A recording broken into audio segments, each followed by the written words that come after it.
LeBron James. 2 years left on his deal, $85 million. What do the Lakers care? They just want one title in 2 years, and they just won a title many are surprised by.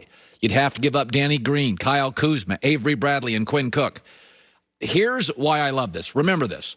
Championship teams need to always tweak.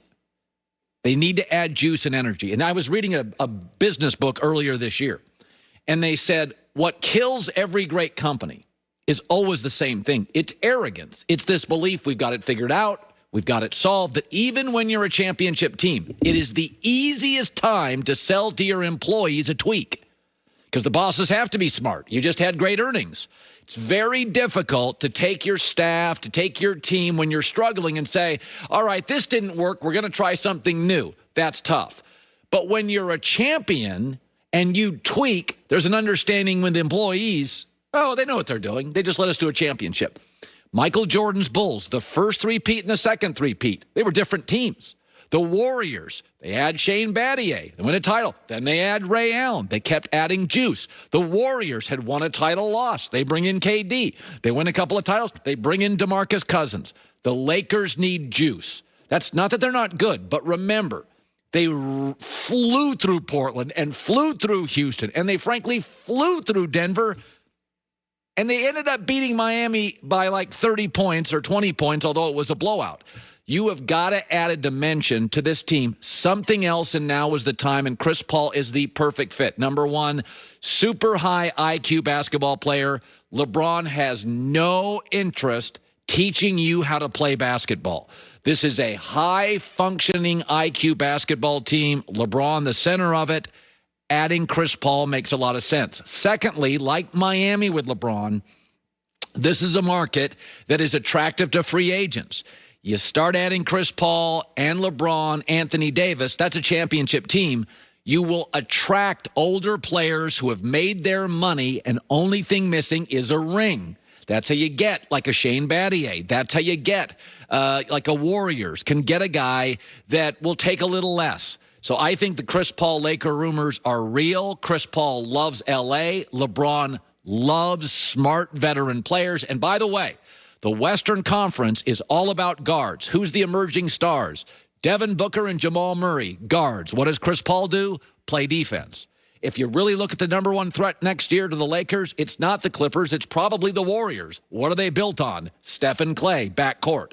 A stingy, tough, physical guard in Chris Paul, veteran, high basketball IQ, is a perfect fit for the Lakers. And here's Broadway Joy Taylor with the news.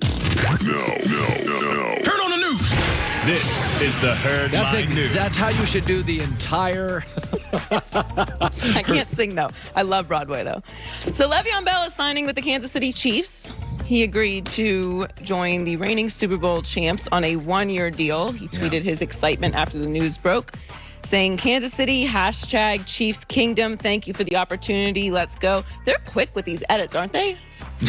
No kidding. Like, just ready to go. Boom, New Jersey. Yep. So far this season, he's had 19 carries, 74 yards in 2 games. He won't be available Monday night against the Bills because he has to complete COVID protocol. Yeah. So his first game with the Chiefs will be facing the New York Jets.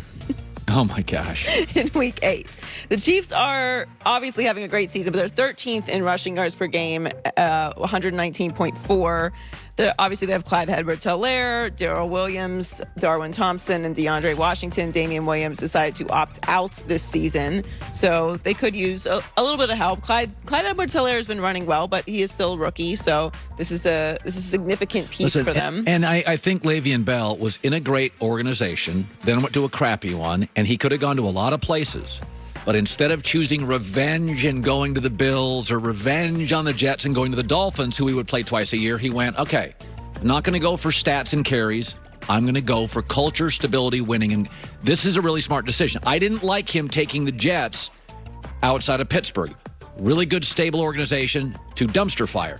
Now he goes, I think he learned from it. He said, you know what? I'm going to go back to where I flourished, which is stability, maturity, play calling.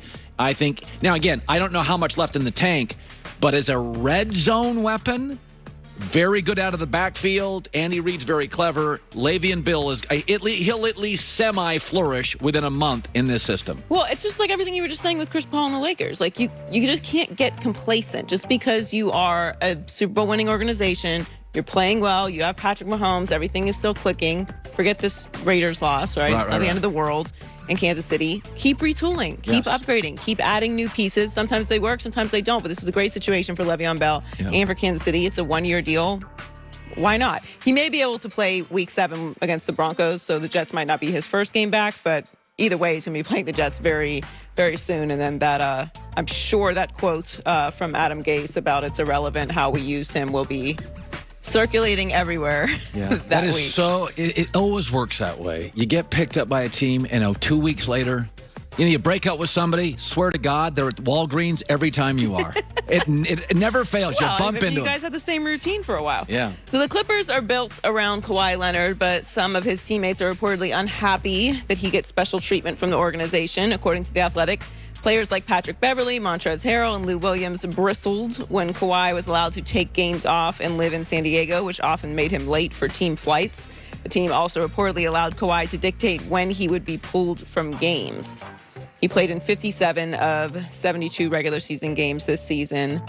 For comparison, LeBron played in 67 of the 71 regular season games this season. 72 regular season games this season. Anyway, Ty Lue just signed a 5-year deal. He's already been in the building, so he's very aware of this situation, what this story is about, how much meat is on the bone with this situation. I will say this. I really don't get excited to hear that the team is upset with special treatment of the superstars. It's always very confusing to me. But I also feel like that responsibility to keep the team energy fluid and to keep that animosity low is on the superstar that's getting the special treatment. No, it is. Here's the thing. The Clippers brand right before Kawhi got there was play hard. There was a bunch of overachievers. And then Kawhi engineered a deal with Paul George. They brought 2 stars in. And the stars get a little extra benefit. So I think the hard thing is maybe it was asking a lot in a 6-month bubble to say, okay, here's the team culture, which is like a bunch of overachievers, right? Like people that doubt a lot of these people. They've been moved, they've been traded, they're off the bench, Lou Williams. And that was the culture, had a low ceiling, but it was a good culture and it was a winning culture. And then you bring stars in and the culture is, no, we're going to take, our ceiling's going to be way higher, but we're going to change our culture. So Ty Lue, Doc, obviously, there was some acknowledgement within the organization. They were a little entitled. And Doc's a veteran coach. He takes care of stars. And that may have set some of the younger players off. So now Ty is going to not to totally fix this team. No, but you have to pivot it. You have to pivot and tweak it a little back to a little more of a grinding team. A little bit more. How about 12 days off, not 17 games off? Like, tweak it. It's going to be tough for Kawhi to continue this level of load management going forward because you just saw what LeBron did. And obviously LeBron is on a different level. But AD even played all the games. But the load management thing, I think, is kind of out the window now. Obviously, guys are still going to take games off, as they should. Right. It's a very long season, and sometimes you just need a night off. Understandable. But that amount of games off is not going to be favorable moving forward. But again, I mean, we're in LA, right? Like, superstars get special treatment. All over in any business, superstars get special treatment. The best sales guy gets an extra week of vacation. That's the way it works. But you have to be responsible, knowing that you're the star, knowing that you're the leader. You have to be responsible to make sure that the guys that don't get that treatment don't feel that way, right? Like, it's on you. If you want the special treatment, you have to be responsible for everyone else when you're on a team.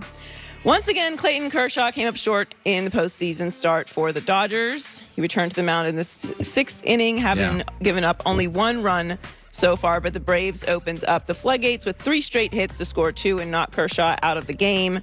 The bullpen was not able to stop the surging Atlanta offense, who finished the inning with a 7-1 lead.